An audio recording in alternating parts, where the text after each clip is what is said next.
Yun na nga no, for today's video ay ipapakita ko ho sa inyo ang hitsura, napakagandang kalsada, napakagandang coastal road.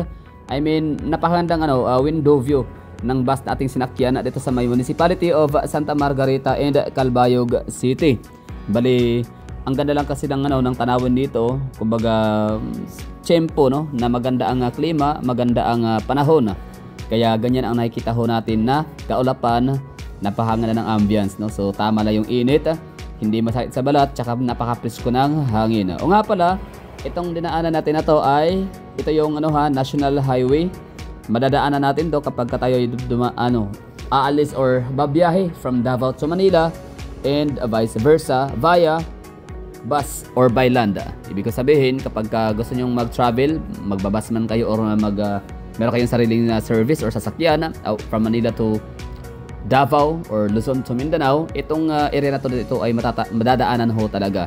So at least kahit paano, kung hindi pa kayo nakapunta ng Manila or Davao na by land, at least meron na kayong ideya no, nasa minsan sa inyong biyahe, sa inyong by land tour or by land trip ay makikita nyo to dito, itong area na to dito sa Calbayog City in the Santa Margarita Municipality sa probinsya ng Samar. Pero kapag kagabi naman, syempre hindi nyo ito makikita yung ganitong kagandang window view ng inyong sasakyan. Okay, so ang Margarita pala, sa mga hindi kakaalam, ay maliit lang siya na town dito sa probinsya ng Samar. Consist lang siya ng 26,000 plus population. Kaya ganyan na lang yung nakita ho natin dito sa kanilang lugar. Hindi gaanong maraming mga establishments and infrastructures like lang siya no, parang extension lang siya sa magiging Son Toby Metropolitan Metropolitan. So malay natin, di ba? Magiging metropolitan pala itong si Calbayog City. Kasi Calbayog City, isa yan sa pinakamalaking syudad in terms of land area and also sa population dito sa may isla ng Samar. And sa buong Pilipinas naman, basta pasok siya sa I think top 5 to top 10 largest city in the Philippines in terms of land area. So Calbayog City. Kaya hindi rin malabo na maging metropolitan area itong sa Calbayog City. Malay natin, 'di ba? After 100 years or 50 years or 20 years or 10 years, hindi natin pwedeng mahulaan. Malay natin, magkakaroon ng blessings itong Calbayog City, no? Biyayaan sila na napakagaling, napakatalino, napaka-brilliant at napaka-honest to goodness na politicians like mayor, first district, na kailangan representative and also governors. So yan yung pinaka-boundary ng Santa Margarita na area, boundary ng Calbayog City in the municipality of Santa Margarita. O nga pala, sa mga nagsasabi na dapat daw ako'y umupo doon sa front seat ng bus para daw makita ko talaga yung mga nasa unahan. Pero sorry to tell you, hindi ko 40 or hindi ko talaga trip sumakay sa pinaka front seat. Di hamak na mas nag-enjoy ako sa aking mga nakikita sa window view, kahit pa isang side lang siya. Pero yun na nga, bali bago pa naman ako nag-decide na dito uupo, tinanong ko muna sa mapa kung saan yung mas maraming coastal. Yes, totoo ho yan, no? As you can see, or sa aking mga nanonood dyan, sa aking mga viewer from the beginning, na ako'y mahilig talagang kumuha ng mga footages na ako'y nagbabiyahe, lulan sa mga bus o anumang uri ng mga pampublikong sasakyan or kahit pa private man na sasakyan, yung aking sinasakyan, no? Pupuntang certain places. Talaga lagi kong kinukuha ng video itong window view ho talaga, no? Window view talaga yung aking paborito. So syempre, tatanungin ko kayo, no, bilang isang mga traveler din kayo diyan, mga gala, ano sa tingin nyo ang pinakamagandang perfect spot para sa inyo, no? O parang pinaka perfect spot ng ng bus para kayo ay maka-witness ng magagandang view sa front seat ba, sa likuran, sa gilid ng bintana, 'di ba? Window view ba kayo? So let me know in the comment box. So kayo ba ay kagaya ko rin na hindi mahilig matulog kapag nasa biyahe?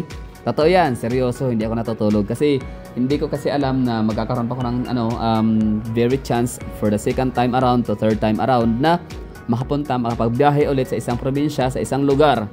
Kaya hanggat may may araw, mayroong liwanag, kahit pa ako'y antok na antok, talagang gumagawa ng paraan na kita ko yung mga tanawin sa window view kasi gusto ko ngang ma-enjoy, gusto kong magkaroon ng memories, no, So dati, hindi pa naman uso ang mga cellphone, hindi pa uso yung mga gadgets. Like, may mga gadgets naman that time, no? In the 90s, early 2000. Para makakuha ng mga footages, makapag-record ng mga happenings. Kaso nga lang ay hindi siya afford ng masses. Like, bilang lang sa daliri yung makakakuha nun. Let's say, for example, yung mga may kaya lang, mga rich kid, sabihin na natin. No? So sila yung may mga afford na makabili ng mga digicam, na mga camcorder that time, or di kaya yung mga nagtatrabaho sa mainstream media. So tayo dati na mga simple mga human beings, no? Mga young, dumb, and broke. Hindi, young and broke lang, hindi naman siguro dumb. So wala tayong afford or wala tayong means or capacity na makabili ng mga gadgets, no? Dati nung panahon ng mga 90s in the early 2000. So wala tayong opportunity or wala tayong means para makabili ng mga ganong mga gamit para ma-immortalize natin yung ating mga experience. Tama? Mali. 'Di ba? Although may mga naman tayo, may mga films na mga pang picture taking lang talaga siya, pero iba talaga yung video. Iba talaga yung vlog, no? Vlogging or yung video log. Alright? Sa mga nakakaalam, ano ibig sabihin ng anong pinakaiba ng vlog sa vlog. Ang log parang from the word na parang parang dinocument, no? Ang ganap ang activities. For example, log in, log out, di ba? For example, yung sa mga papasok na mga hotel, for example, no? So lalog in ka o sa trabaho na lang gano'n, no? So log in time and log in out, parang gano'n, no? So sa vlog naman, video log. So dinocument mo ang mga happenings, yung event via video. Ayun. So that's what we call the vlog. Okay, so andito tayo sa parte na to ng Calbayog City. So I think it's Barangay Bagakay, parang gano'n, no? Barangay Bagakay ng Calbayog City. Ulitin ko pala, kung hindi ko pala banggit sa inyo, ako pala ay nakatira ng almost 4 months sa Calbayog City. So ibig sabihin, yung time na yon, enough na yon para sa akin dati na matuto ako na magwaray. Yes, totoo yan, no? Ang bilis kong matuto talaga ng mga lengguwahe, salita, lalo kapag ako ay nakatira ng mga 2 buwan, 3 buwan sa isang lugar o 4 na buwan. So nagiging fluent na ako dati magwaray. Oo, totoo yan. Pero ngayon, hindi na, no? Kumbaga ako ay nakakaintindi pa rin naman, like mga 90% ng mga waray na salita, or pwede nyo kong kausapin sa waray-waray, no, na pananalita. I can understand naman, kaya ko i-comprehend, but still hindi na ako, no, I can comprehend, pero yun nga lang ay hindi na ako marunong magsalita. So awkward, no, hirap din kasi tayong magwawaray-waray, tapos hindi naman talaga din ganun ka-expert or kagaling. So magtagalog na lang ho tayo dito, tapos yun lang, basta pag hindi kayo komportable na magsalita ng Tagalog, so you can talk to me, no, you can communicate, no, sa akin gamit ang inyong lingwahe. I can comprehend, I can understand. Kasi nga 4 months nga ako dito, almost 4 months na nakatira dito, nagtrabaho. Matagal na yun, like 2009. So napaka-happy ko dito kasi ito yung parang how many years, like 10 years mahigit na siya, lagpas. So nasa mga 16 years, 15 years, no? So ganun nakatagal tayo hindi nakabalik sa Calbayog City. So ibig ko sabihin, dumadaan naman ako dito lagi, di ba? Kapag ako bumabiyahe by land, yun nga lang ay hindi ako bumababa ng bus kasi daan lang, di ba? Parang saglit lang yung bus na sinasakyan ho natin. So ito yung pinaka-opportunity na talagang makababaho tayo, makakapag-inhale, exhale tayo sa kanang hangin, no? So shout out sa mga taga Calbayog, taga Samar Province, no? Ito yung lugar na isa talaga sa naghubog sa aking kakayahan na mamuhay mag-isa. Totoo yan, no? Naging independent ako 2009. Like ito yung pinakaunang lugar na napuntahan ko na walang kasama, walang kaibigan, walang kapamilya, walang kamag-anakan, as in sobrang bago sa akin ang lugar. Tapos yung mga salita pa dito ay waray. So hindi naman ako natakot that time, excited pa nga eh. Kumbaga ang talagang babaonin lang talaga natin kapag papunta tayo sa bagong lugar, kahit walang kamag-anak, walang kapamilya at kaibigan, lahat ay bago, no? Kasamahan sa trabaho, bago. Yung pinaka-boss, bago. Yung pinaka-head, bago. Lahat, alam niyo yun. So, although same company pa rin naman siya, from Davao City na kumpanya ko rin pinagtatrabahoan dati. Pero still, iba yung magiging adjustment natin sa environment, sa lugar, although alam naman natin Pilipino, walang pinagkaiba sa kultura, pero kahit paano meron pa rin silang tinatawag na ikakaibang kultura sa atin ng mga taga Davao. So itong summer na to, dito ko talaga na experience na manirahan, mamuhay ng solo mag-isa for almost 4 months. So medyo that time hindi naman siya ganoon kahirap kasi meron namang sort of communication, no, or meron na tayong mga devices or mga kagamitan na pwedeng i-contact sa ating mga loved ones and families na kung saan tayo nang galing. So meron tayong cellphone that time. Ang cellphone ko dito dati is 2009 is yung parang yung Nokia na may camera na din siya. I mean, pero pixelated. Oo, yung parang basta 37 something, kalimutan ko na. Basta cellphone ko dati Nokia. So nakapunta ako dito sa area na to dito. Wala akong masyadong mga dalang wala akong nakuhang mga images, mga pictures and selfies. Pero okay na yon. Ang sa akin mahalaga is ito nga, mararamdaman niya naman siguro sa taong nagsasalita, no, kung siya ba'y nagsisinungaling o hindi, di ba? Kasi kung gaano tayo ka-consistent sa ating pag-share ng ating mga memories, experience, events and happenings, no, nung tayo andito dati. So yun na nga, Calbayog City. So dati pa to, matagal to Calbayog City. So pero mamaya na tayo magtingin sa Wikipedia. Tsaka na natin titingnan yung about sa kanyang history, economy, yung sa drone shots. Meron akong drone shots abangan ho natin yan. Like kahit paano man lang sa mga taga Calbayog City is makita ho natin sabay-sabay, no, ang topography, ang ganda ng topography ng Calbayog City. Pero pag usapin namang view, di hamak na mas maganda ang landscape view or yung cityscape or urban landscapes Catbalogan City. So it just happened na mas malaki lang talaga si Calbayog City kumpara kay Catbalogan City in terms of land area and at the same time sa population. I don't know sa economy, so baka siguro din mas mayaman, no, mas progressive itong si Calbayog City kahit pa hindi siya yung nagiging capital or pinaka provincial capital or sabihin nating political center sa kanilang probinsya or na kanilang mismong isla. But still, progressive pa rin si Calbayog City ko to compare kay Catbalogan City. Downtown. Yung pinaka-sentro. Ikaw, saan ba pala dapat? Ha? Dito. Kasi lumab dyan. Sige, ikaw nang ikaw yung driver. Sa Coastal Road, pwede nang madaanan? Hindi pa. Daanan lang yan. May pa rin. Okay. Kailan lang simulan yan? Ha? Kailan simulan yan? Hindi pa naayos yung tulay. Hindi, kailan nag-start yan? Mga anong taon? Yung simula, yung naghukay, gano'n? 2015? Okay. So, ibig sabihin, kaya pala yan, Pinoy. Tapos, continuation ni Digong, no? Continuation ni Bongbong Marcos.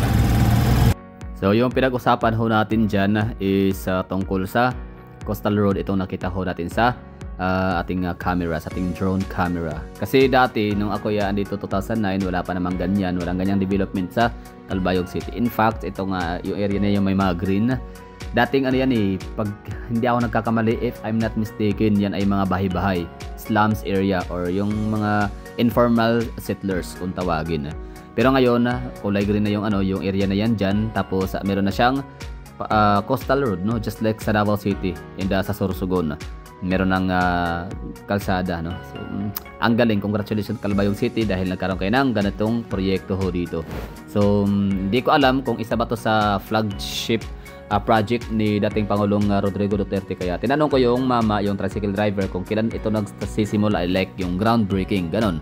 So ang sabi ho niya is 2015 daw nagsimula. So if that's the case, so maaring project ito ni Pangulong Benigno Aquino na pinagpatuloy ni Digong at hindi pa natapos at ipagpapatuloy pa ito ulit ni Pangulong Bongbong Marcos. But still, meron naman tayong Wikipedia, so or AI, no, or Wikipedia. Sa Google Chrome tayo maghahanap ng katanungan, kasagutan sa ating katanungan. So tinanong ko kung when did the Calbayog City Coastal Road project started. So sabi dito ni Wikipedia, the Calbayog City Coastal Road project began in 2018. The project is expected to be completed in 2025. The project includes the construction of a bridge that will withstand degradation. Ano ibig sabihin nun? From air, rain, dew, and humidity.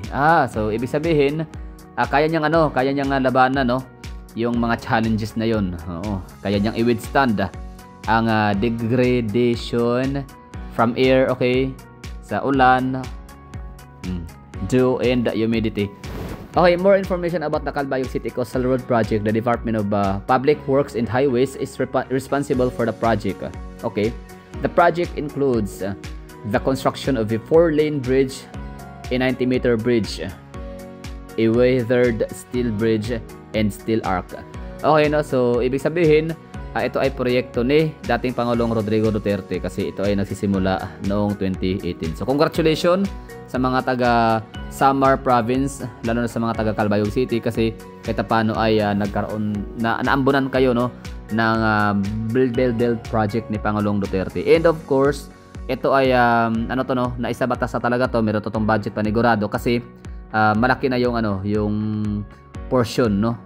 Set to complete na siya ngayong 2025. So ibig sabihin napunduhan na ho talaga to at hindi na ito pwedeng ipagpatigil kahit pa sino ang mauupong presidente, kontrapartido man ng Duterte o hindi. So nasa batas ho yan na kapag ang isang proyekto ay napunduhan, meron ng budget at nasimula na ito, bawal ito, labag ito sa ating saligang batas na ito ay hindi ipagpatuloy or ito ay ipahinto. So yun, no, congratulations sa mga taga Calbayog City in the province of Samar kasi nagkaroon kayo ng napakagandang proyekto, Coastal Road, within the city of Calbayog City. At ako naman yung tipo sa tao na lagalag, or ako yung tipo sa bisita na every time ako yung pumupunta sa mga lugar na dati ko nang napuntahan or kahit hindi ko pa napuntahan, at talagang kinukumusta ko yung mga locals kung ano nga ba ang mga changes, ano mga progress, no, sa kailang lugar na naipatayo ng kailang mga local government officials or ng ng mga politician nila, ng kailang mga inihalal, no, para maupo at maglingkod para sa bayan or maglingkod sa kanyang mamamayan. Siyempre, tinatanong ko sila, itong tricycle driver, so marami naman daw mga kahit paano progress. So syempre, hindi lang itong tricycle driver ang tatanungin ho natin, maging kayo na mga taga Calbayog City, taga Samar Province or taga Isla ng Samar o taga Eastern Visayas region na panay ang punta dito sa lugar na to, or kung hindi man kayo laging nagpupunta dito, at least man lang panay ang biyahon nyo papuntang Manila and balikan sa inyong probinsya. For example, taga Tacloban City ka or ikaw ay taga Catbalogan City, lagi kang bumabiyahe papuntang Manila, balikan. So ibig sabihin ho nun, meron kayong say, meron kayong ma-observe or maisasagot sa aking katanungan about sa progress in the development dito sa syudad nila sa may Calbayog City, no? Syempre mga taga Calbayog din, no, kayo mga kasagot niyan kasi lalo kung kayo talagang nakatira ho dito. So kayo yung nakaka-witness ng transition, no, from nothing into something, itong Calbayog City. Lalo na itong ito napapansin ko talaga to after 10 years mahigit na ako nawalay sa Calbayog City. Ito nakita ko to bagong gawa itong Coastal Road nila. So congratulations syempre, no. So yun lang, anong nagawa dito ng mayor ninyo?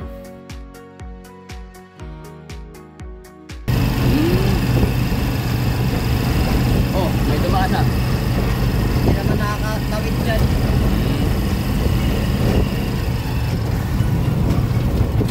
Nandyan lang yan, sa gitna.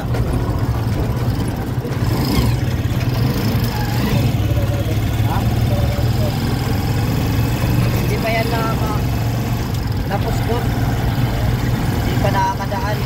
Nandyan lang yan.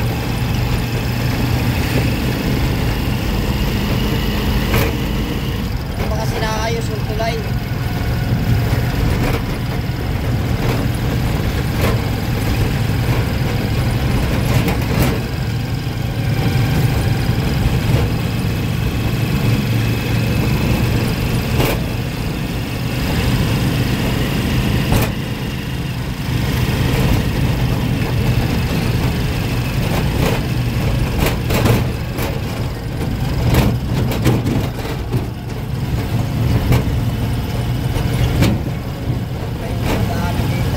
Mayor dito? Ha? Sinong mayor? Mulmul. Apelyido? Oy. Mag-anak ni Oy sa Catbalogan? Oo. Kapatid, gano'n? Ay, okay. Kuhan lang. Pinsan? Mag-anak lang ako pinsan na dyan. Bago lang. Bago lang sa dito, na mayor? Yung dati pala? Bago lang na mayor. Yung dati? Dati si Aquino. Ah, Pero nagsakino. ba't parang hindi yata napagawa ng ano tong ano dito, daanan? Anong improvement, anong pinagbago ng Calbayog City mula nung 10 years mula noon? 10 years.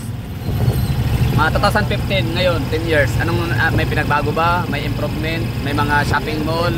Ha? Ang airport. Airport. Yung lang yung bago.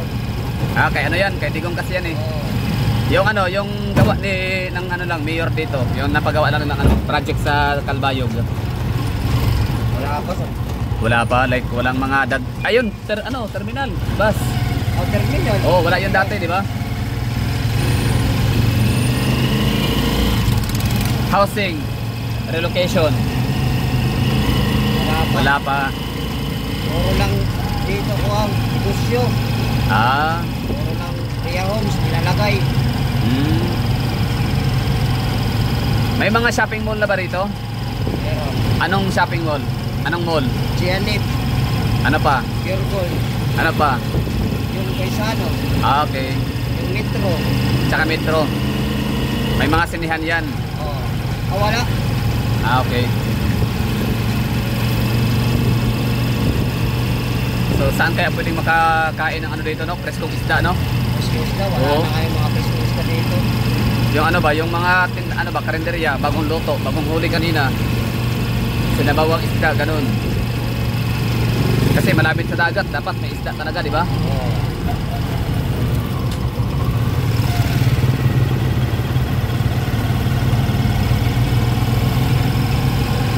Mater lang dito. Ito na yung simbahan, di ba? Oo. Katedral. Oo, katedral. Ito yung sabi ko sa inyo na napakagandang simbahan. Yung parang gold ang loob, no? Yan, no? Luma.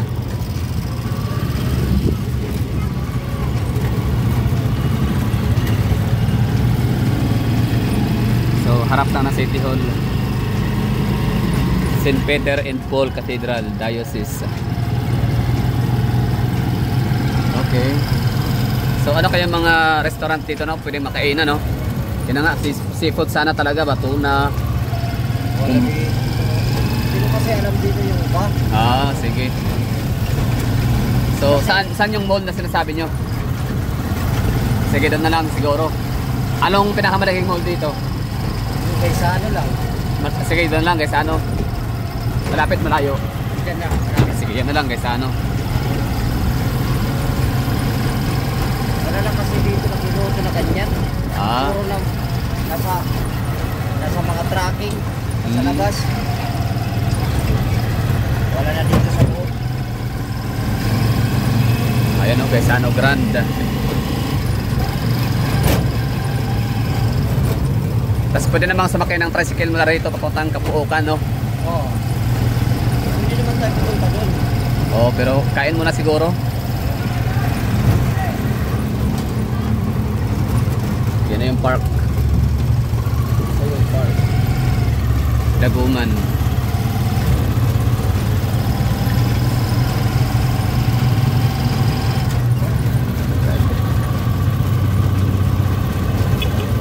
So one way, no? Oo, one. Ay marami na pala nadadagdag ng mga establishments.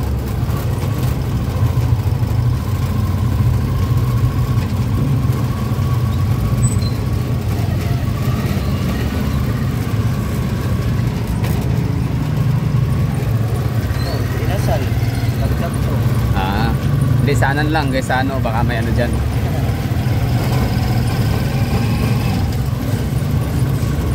Sa likod, meron yan, pero hindi ko alam kung bagong motor. Sa likod may karinderya, restaurant. Anong pangalan? Ay, hindi naman siya. Sikat. Parang ano lang, parang karinderya style lang. Okay. Sa mga... Likod nito. Ano mga luto kaya?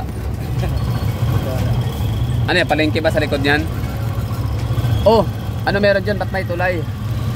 Ha? Ba't may tulay? Kaysa ano yan? Tawiran ng kaysa ano. Okay. Dito na lang tayo. So, ang galing lang. Parang hindi ko to napansin dati. 2000, kailan ba ako dito? 2009. So, dito ako nakatira for 3 months straight, no? Sa may barangay Kapuukan. Hindi ko napansin tong ano, yan, oh. Yan, yung parang Jones Bridge. Parang wala yan ng araw. Tapos itong Gaisano Grand wala din to. Pure gold na sinabi ni Kuya wala din. Ano pa? Yung FNF, MNF ba yun? Sabi niya, no? Wala rin yun dati. Ayun, si mamang driver Apam. Yun lang, balik Calbayog City.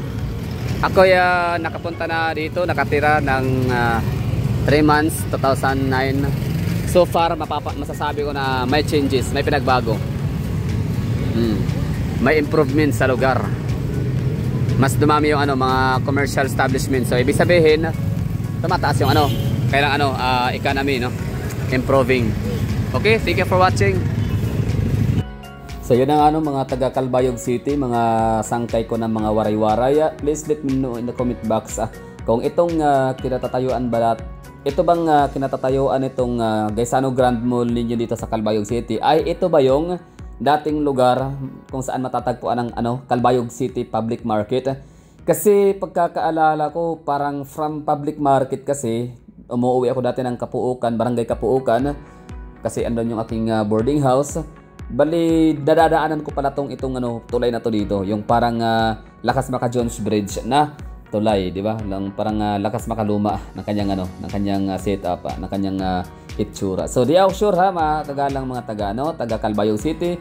Please tulungan niyo ako, let me know in the comment box kung ito ba yun yung tinutukoy ko na public market ng Calbayog City. Tapos yun na nga, from Calbayog City Public Market, sasakay ako ng tricycle, yung padjak-padjak sikad-sikad papuntang Barangay Kapuukan. Di ako sure kung abot ba doon ang Barangay Kapuukan ng mga sikad-sikad, parang jeep yata dati, pero meron kaming service nung araw. Parang hindi ko na maalala kung ako ba sumasakay ng jeep or tricycle, basta padjak lang gano'n lagi. So public market tapos papuntang Kapuukan. So hindi ako sure kung ito ba yung ito ba yung dating public market, no? Kung saan ngayon ay mayroon nang nakatayong Gaisano Grand Mall establishment dito. So itong mall nila malaki siya. Sabi ko sa inyo na parang ito yata ang isa sa pinakamalaking grand mall na nakita ko sa buong Pilipinas, pero maaaring mali, no? So let me know in the comment box